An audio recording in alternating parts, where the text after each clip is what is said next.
Do you ever feel stuck when someone hands you a guitar and not really sure about what you should play?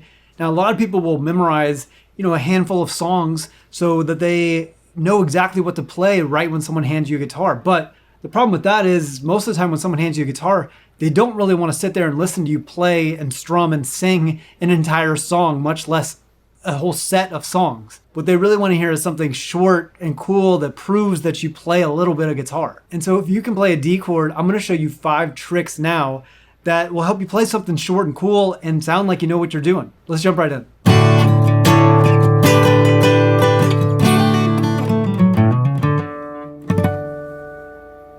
Now the first one is hammer-ons and pull-offs. Now D is one of the few keys that actually includes every single open string as a note in its scale. Let me show you all the cool places that you can hammer on and do pull-offs. So let's start with just holding the D chord like this. Before you strum, lift your index finger off and then slam it down right after you strum. We can also hammer on the second fret of every other string. Let's hear how they sound. So we have D, hammer on that G string. That's what it sounds like on the D string. How about the A string?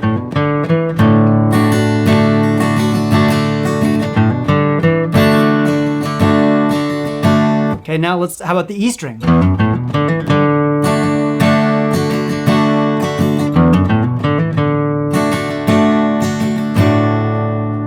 Now, of course, there's a bunch of other places. Let's go over those spots too. Here we can hammer on open, second fret, and third fret of the lowest string, open, second fret, and fourth of the next 3 strings. The top 2 strings are going to be the second and the third fret. Of course, we can also just do the opposite, pull-offs. And those work really well too. Now, number 2 is something called suspensions and ornaments. It's the basic way of playing suspensions, is what I just played there. Play a D chord, start with the D chord, and then just put your pinky down on the 3rd fret of the 1st string. That's what we call a D sus4. Sus stands for suspended, meaning unresolved, and we want it to resolve back to itself. So if you play the D, and then the D sus4, it usually will resolve back to itself, back to D.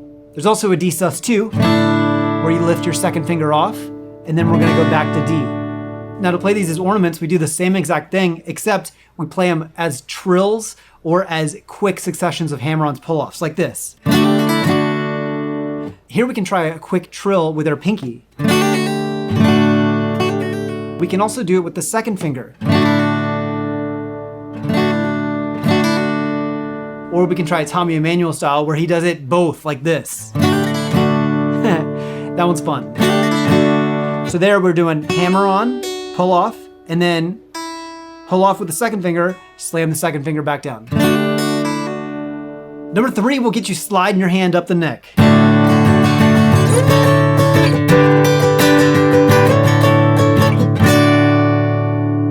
So this one is really cool because we're pairing the G and the A chords with the D. So here's the D chord, start there, and just take this shape and slide it all the way up until your 3rd finger is on the 10th fret. Now that 10th fret of the B string, that is the note A, and that's what makes this an A chord.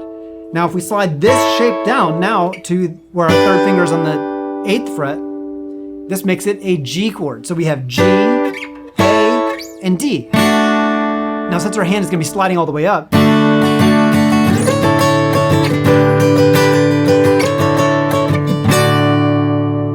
you might want to add this D chord shape to go with these and these, because it sounds really nice in this position. So try to play that.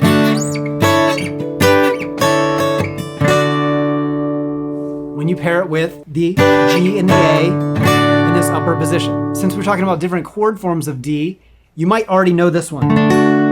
This is the D chord in the 5th position. But a lot of people don't know that you can play the harmonic at that same spot on the 7th fret, and this is also a D chord. So this is really cool as like an ending to a song or even as an intro. You can play little arpeggios like that. The harmonic is so cool. And it's great because it's in the same position as D, so you don't have to memorize a new position. To play a harmonic, you have to press exactly in the right spot with exactly the right tension. Let's take a look at the 7th fret harmonic on the B string. Now what I'm doing is I'm touching directly above the fret, and I'm not pushing the string down at all. I'm just barely touching it. You have to place it exactly above the fret. So here, although the note comes in, when I lift up, harmonic doesn't work. So you have to slide up till you're right above that 7th fret. Make it stand out a little bit more. It's best if you can, right after you play it, release your finger, so that way it doesn't muffle the string any longer. So you just get used to the timing. Now you can play that harmonic. Now once you can do it on single strings, try it as a chord. Try it with multiple different fingers. And you're just doing the same thing, but we're just barring across. Again, not pressing down at all and making sure the placement is perfectly above the fret. And that gives you a chord harmonic. It's so fun, it sounds so cool too. Now probably the best trick of all in D is to use drop D. I'm gonna show you a way to get in drop D really fast. Here's how you do it. Play the D string, and then while it's ringing, play it real loud.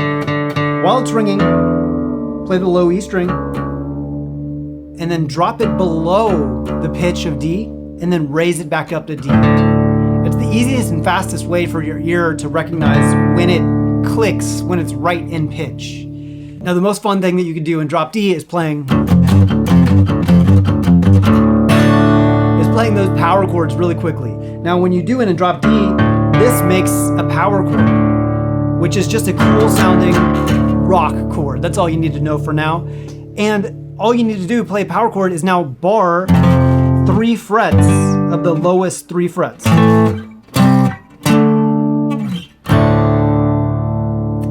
And then once you have that,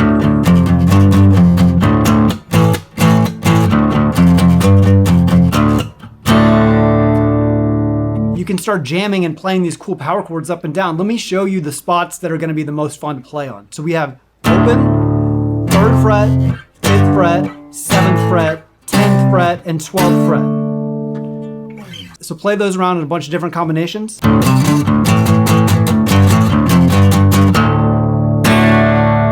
have fun with it. One of the things that's not so great about drop D is that you lose access to your standard chord shapes. For example, I can play a D across all the strings now, but what if I want to play a G now? So I go to my G shape that I know and oops, that's not right. So you'd have to relearn where those different chords are, but here's a little trick that'll let you play in simulated drop D if you use a capo like this. This is a style of capo that it doesn't go all the way around, it just clamps on one side. What you want to do here is clamp this on the top 5 strings, only on the 2nd fret, leaving the 6th string open. And now this automatically creates a power chord because it's clamped down the 2nd fret. Pretend that this is the 0th fret, and now we have a big D chord. It's actually an E since we're up a whole step. But now the best part is if we're strumming across and now we want to go to our standard shapes that we know, now you can access all these shapes that you already know. Like a G chord is the same, A will be the same, and any bar chords that you know too. They'll all work.